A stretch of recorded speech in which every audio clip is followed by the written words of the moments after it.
যে ইয়াতি আলান নাস জামানুন লা ইবালিল মারউ মা আখাযা মিনু আমিনাল হালালি আম মিনাল হারাম।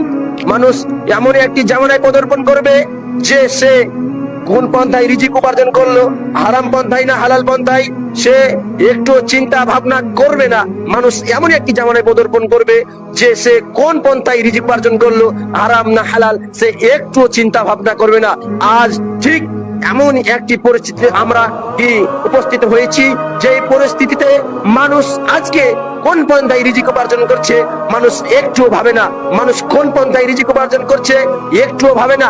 সকলের টাকার প্রয়োজন, সকলেই ছুটাছুটি করছে, কিন্তু তারা কি বাছাই করে হালাল পয়সা উপার্জনের পেছনে ছুটছে না। হারাম পয়সা হোক বা হালাল পয়সা হোক, সকলের পয়সার প্রয়োজন, সকলেই ছুটাছুটি করছে, কিন্তু দেখছে না যে আল্লাহ সুবহানাহু ওয়া তাআলা হালালের প্রতি কিভাবে বরকত দিয়েছে।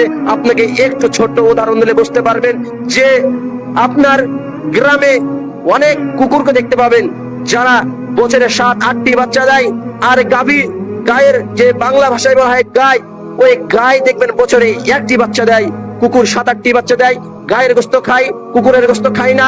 দেখবেন সমাজে ওই গরুর সংখ্যাই বেশি, কুকুরের সংখ্যাই কম, কারণ আল্লাহ সুবহানাহু ওয়া তাআলা হালালের প্রতি বরকত ঢুকিয়ে দিয়েছেন এবং হারামের প্রতি বরকত কমিয়ে দিয়েছেন। মানুষ আজকে এত গুনাহের